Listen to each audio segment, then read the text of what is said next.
Hi everyone, my name is Gabriel and this is the Hour of the Raven, your channel for everything Ravenloft, RPG, Dungeons and Dragons, and horror. Today, we will explore the island of Markovia and learn more about its mysterious beastmen, transfigured creatures that are neither man nor beast. Before we begin, a few clarifications. Today, we will explore the domain of Markovia, and we will expand our reference sources to address this domain. Our exploration through the mists in the core domains of Ravenloft generally cover domains that had already been featured in novels, adventures, and especially in the Ravenloft Gazetteers, books that provide detailed information about the domain and their Dark Lords. Up until now, I have been careful to present Ravenloft in my videos using official sources. However, in the case of Markovia and other domains not previously covered by the Ravenloft Gazetteers, I intend to expand on these sources of information. The domain of Markovia first appeared on the map of the Black Box, the Ravenloft Realm of Terror from 1919, but was drastically transformed by the events of the Grand Conjunction, which removed the domain from the Ravenloft core and inserted it into the Sea of Sorrows. After this drastic transformation, it was explored further in the events of the adventure Neither Man Nor Beast, and received some mentions in the Domains of Dread supplement and in the 3rd edition Ravenloft campaign setting. The domain would be covered in one of the 3rd edition Gazetteers, focused on the domains of the Sea of Sorrows, but unfortunately, White Wolf's license to release books for the setting came to an end, and these books were not written. The Ravenloft fan community wouldn't let the setting rot in oblivion. The Fraternity of Shadows website, the most well-known and organized sites for fans of the setting, has published netbooks that continue the Gazetteer's proposal, exploring in-depth the domains of dread. Some of these books explore the Nocturnal Sea, the domain of Soaring, or the cluster of Zerisha, for example, and for some time now they are developing a gazetteer for the Sea of Sorrows. Although the Sea of Sorrows gazetteer is not yet finalized, some of its passages describing domains have already been previewed by their authors in Court of the Raven netbooks. In the video description, I will leave the link where you can download it.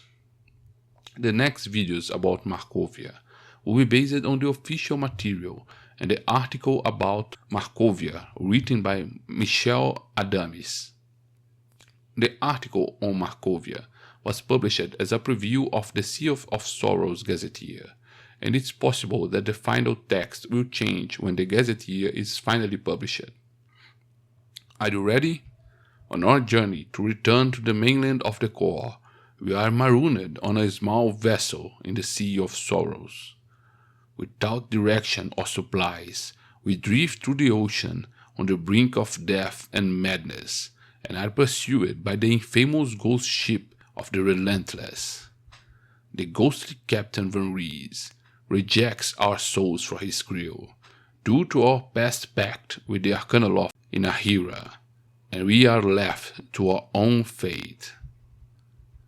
The tides throw us against the corals surrounding the island of Markovia, and we manage to swim for the shore.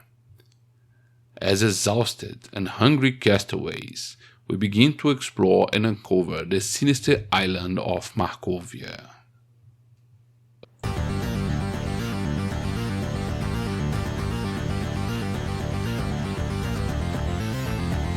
Hour of the Raven.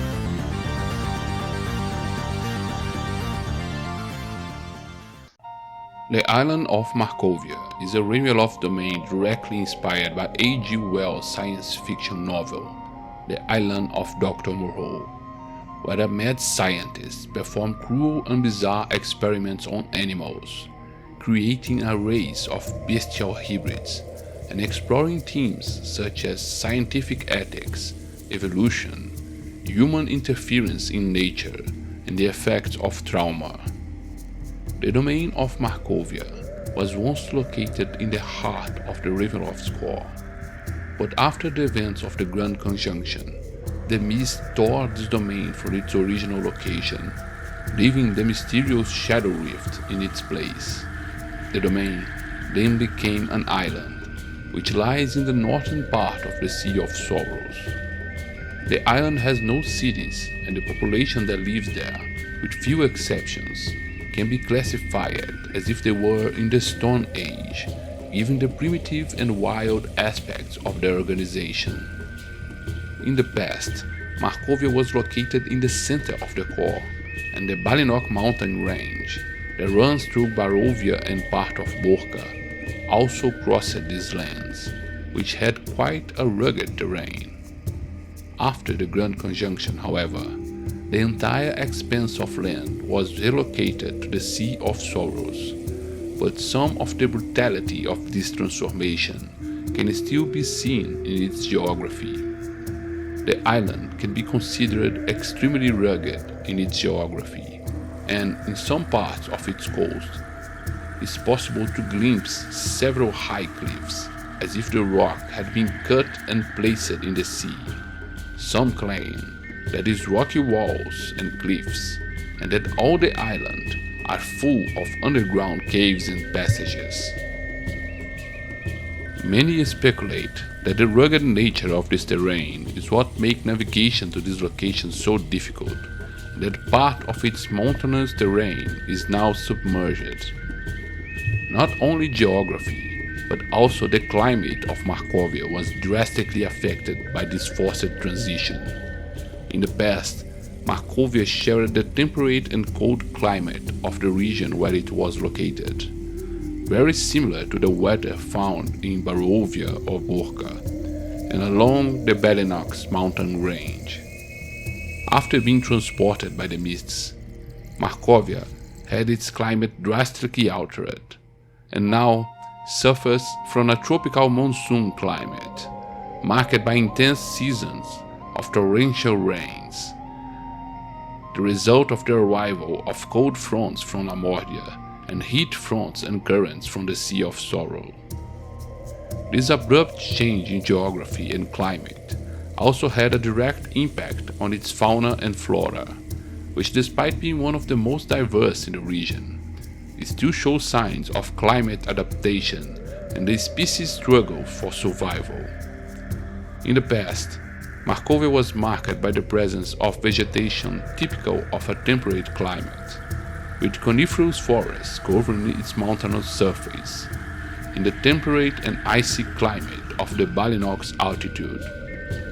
After the Grand Conjunction, when the region was torn away from the corelands by the mists, it was thrown in a tropical climate, as a distinct flora emerged on the island.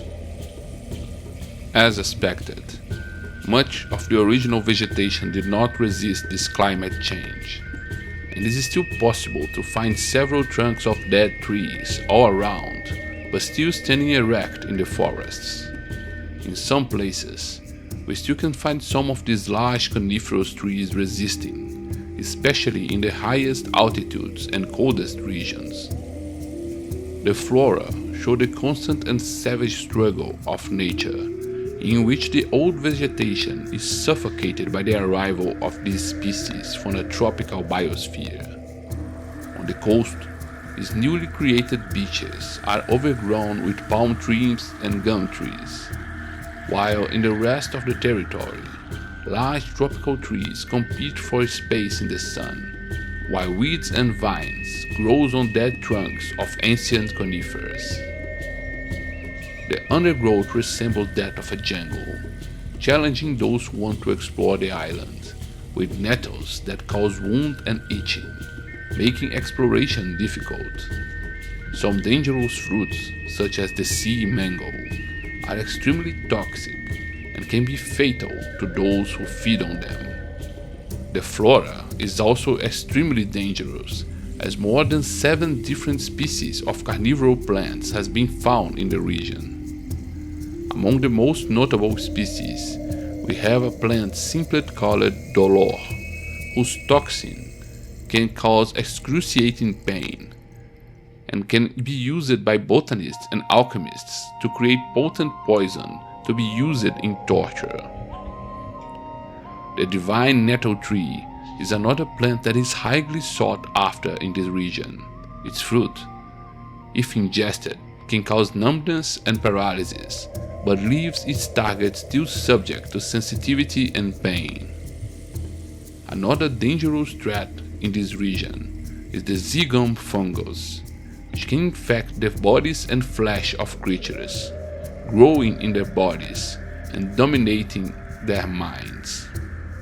The fauna of Markovia before the Grand Conjunction was typical of temperate climate animals, with wolves, elk, deer, cougars, and foxes being common. Although these animals still survive in the island, their population have been greatly reduced by the drastic change in climate. Large infestations of rats can be found on the island, as well as wild pigs. Among the rats is a bizarre species of rat that appear to have tentacles on its back that are paralyzing to touch. A closer inspection of these tentacles reveals that they resemble vines, leading to questions about what kind of magic or bizarre experiment could have mixed animal and plant life in this way. The transformation of the domain into an island has led to the arrival of many marine animals that now seek shelter on the coast, including seals, sea lions, and a number of seabirds, including gulls, albatrosses, and other seabirds that nest on its cliffs. Exotic animals from distant lands can also be found on this island, perhaps suggesting that there is a mistway that connects these lands to distant places, or that there is some kind of exotic animal trafficking to this location.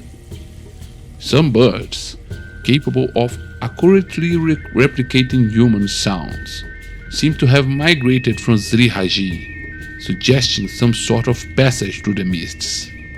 In addition, there is an exotic type of large, flightless bird with long beaks and carnivorous nature, which is called terror bird. While the fauna and flora of Markovia is impressive, nothing makes this land more famous than the beastmen, also called broken ones, or as scholars refer to them, Homo fractus markoviana. These creatures make up the entire population that inhabit these lands, and are twisted amalgamations of humanoid creatures with different types of animals. Whether the cause of their creation is through arcane scientific experiments, or perhaps a terrible curse, is yet to be revealed. Most of these creatures are mixtures between human and other mammals, but bodies of other humanoid races can also be found, and there are a few rare specimens that came from successful mix with bird species. Those who dedicate themselves to study this race classify them according to their type of animal species which they are created, but also by their degree of physical and mental transformation into beasts. These categories of transformation are divided into the bestial, monstrous, feral, tamed, domesticated, and civilized. Bestial are beastmen who have behavior indistinguishable from animal behavior. Perhaps the animal side overlaps the human part, or their minds have been destroyed by trauma, but they are guided only by instinct in their actions. Many become part of large groups of animals, and sometimes lead them. They are incapable of communication, and only a careful look can glimpse in their gaze or in their actions some intelligence or sentience. The monsters have been transformed to such a point that they have become aberrations, which cause disgust and revulsion to look at. Their minds have also been completely distorted by their insane creation process, and what little remains of their minds is mad.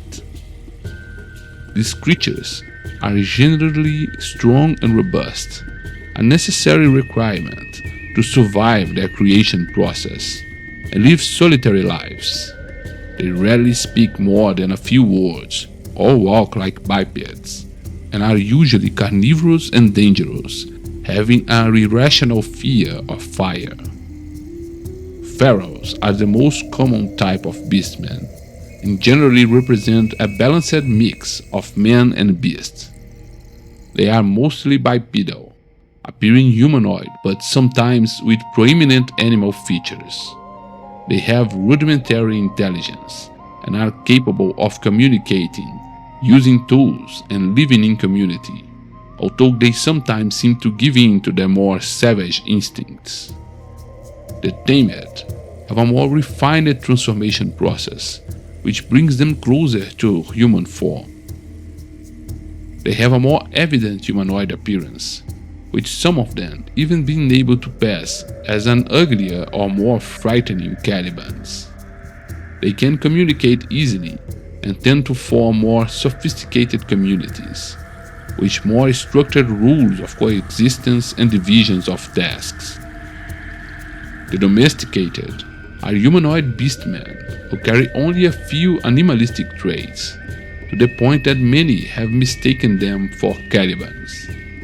They live in communities with complex power structures, and many of them develop religious concepts, worshiping the mysterious Diosanblad or the Akanga as divine figures. Some are able to learn crafts to produce handicrafts or develop agriculture, and seem to live in total control of their animal instincts. Finally, the civilized have such subtle transformation that they can pass for humans at first glance, but are capable not only of communicating, but of performing complex tasks, learning to read, write, cook, and educate themselves in the most diverse subjects. Only few of these creatures have been identified. The animal used to transform these individuals is also used for their classification and seems to interfere with their basic instincts and behavior. The canis, beastmen made from parts of dogs, wolves, and coyotes, usually live in close-knit packs, and many demonstrate strong loyalty. In turn, the vulpes, made from parts of foxes, are more cunning and treacherous, often changing allegiance in the conflicts that involve their population. The capra are one of the most common types of beastmen, mixing parts of goats with humanoids. Many can be confused with mythical and fairy creatures such as satyrs. Cervidae, created from parts of deer, are paranoid, scared, and restless, and most of them seek to join larger groups, having sought the protection of Akanga. One of the most common groups in the island are Chiroptera, amalgams of humanoids and bats. Although they have wings, these creatures are unable to fly, and their membranous wings resemble cloaks on their back. Some of them can glide short distance if they jump from a high enough point. Equini, bred from horses, and are strong and robust. This group also displays a strong loyalty trace. Falconidae are rare beastmen created from falcons. They are unable to fly despite having part of their body covered in feather. But when they have animalistic eyes that demonstrate great vision, they are dominant among the beastmen mixed with birds. Although a few specimens transformed from gallinaceous can also be found. Felidae, created from felines, vary greatly according to the beast used in their creation. In general, they demonstrate independent behavior and are very defensive of their hunting grounds. Most of them are loyal to Akanga. Omidae are created from great apes such as gorillas, orangutans, and chimpanzees. They are generally a very intelligent group, but they usually live isolated in their own communities. ovis are raised from sheep, and a large group usually seek the protection of strong leaders, dividing themselves equally between the large factions in dispute on Markovia. Pinnipeds are bred from seals and sea lions, and their communities live near the coast. These creatures generally do not have prominent hair over their bodies, and do not usually mix with other beastmen. Ratus, created from large rodents with small humanoids, are an abundant and treacherous group. Simians are created from small monkeys. Versatile and intelligent, they often prefer to live isolated in communities in the treetops, avoiding contact with other beastmen. Suidae, modified from pigs and boars, are common, with large tusks protruding, and many join large groups in the conflicts that devastate these lands. Ursus, transformed from bears, usually are large and strong, and live alone, or at most in pairs. A few other unique individuals can also be found on the island, the most bizarre of which is a creature made from parts of an elephant and an ogre, and which stands out for its brute strength. All of those beastmen tend to organize themselves in small groups, often associating with other fragmented individuals who share their same animalistic type. However, there are large groups of beastmen that unite into tribes or factions, usually dominated by the strength of a leader or by religious doctrine. The bestial mentality of these beastmen caused them to live in primitive societies and to have a superstition view of magic and the supernatural. Many believe in spirits and call upon the spirits of their ancestors for protection, or believe in totemic guardian spirits. The vast majority believe that nature is full of magical forces, and rain, wind, lightning, and fire are magical forces that need to be controlled by rituals and ceremonies. Fire is the most powerful magic of all, feared and venerated, and those who know how to control such power are greatly respected and feared by others. The religion of these creatures is a subject of great interest and debate for theologians. The human part of the minds of these creatures is devastated in their creation process, to the point that most have no memory of their human lives, or only dormant fragments of their pasts. Yet they cling to religions, restructuring beliefs from fragments. Some of the abandoned villages of Markovia were created by settlers from Gehenna, and some of the beastmen have taken to worshipping the monstrous figure of the deity Zakata, extrapolating their beliefs to the deity's false idols. Some packs of the Canis beastmen also developed a cult of the wolf god of Verbrak, perhaps after contact with some lycanthrope from these lands, and now follow its precepts, preaching their lupine supremacy. Some of the beastmen created from marine animals began to worship the figure of Delphi, the Lady of the Sea, as a saint or deity. She once was a beast woman, made from parts of a dolphin, but who would have escaped the torments of these lands by throwing herself into the seas and fleeing Markovia. The beastman Akanga, who lead the largest group of these creatures, demands an almost divine worship from his followers, proclaiming himself as the breaker of chains. Most of these creatures still worship the mysterious Geosanblat, the master of pain, a legendary figure appointed as their creator. Depending on the degree of worship or hatred of Geosanblat, He can be portrayed either as a figure who defied the unjust gods, envious of his creations, and was therefore unjustly cursed, or he can be a profane figure, the very cause of the misfortunes that brought doom to all Markovia. The cult of the Osenblatt, the Master of Pain, was the dominant religion of the island, and almost all beastmen revered and feared him, until recently when a movement led by Akanga, the Beastman Rebellion, weakened the cult and the power structures through violent acts. Many now question the divine aspect of the Osenblatt, or Akanga claims of divinity, and now the beastmen are divided into smaller groups, such as packs and tribes. In the past, when Markovia was dominated by a single belief, the Osenblatt, the Master of Pain, imposed moral rules on his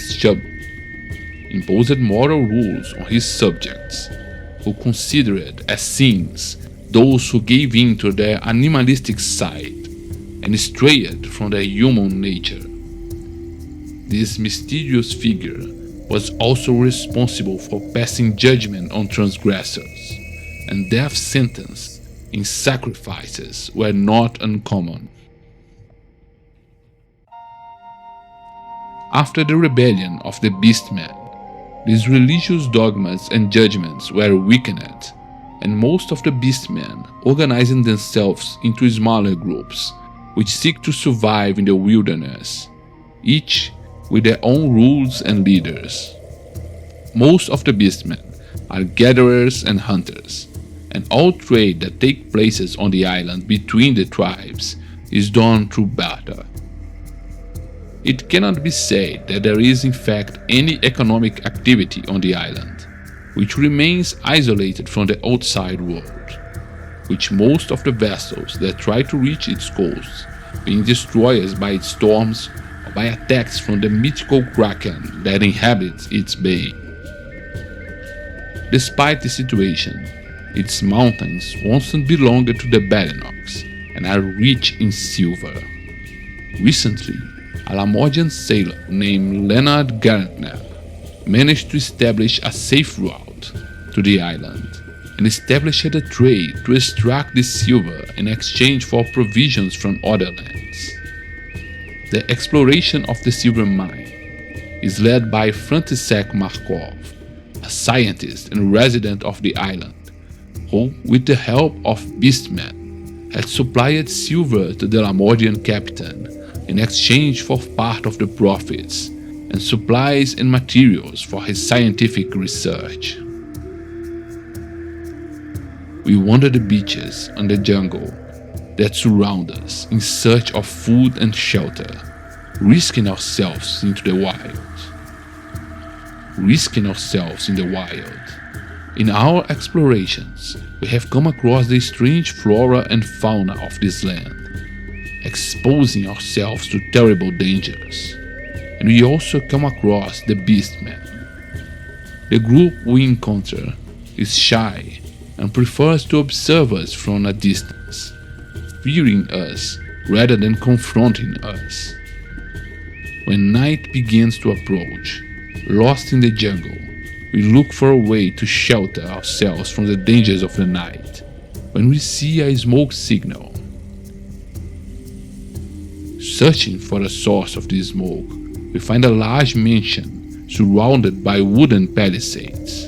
As we observe the place, we are soon surrounded by some humanoid figures who seem to see clearly in the moonless light.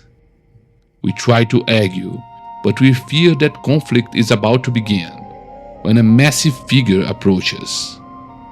Wearing loose clothing and a straw hat, the figure observes us for a while, as if deciding what to do with us, until his face relaxes and he welcomes us.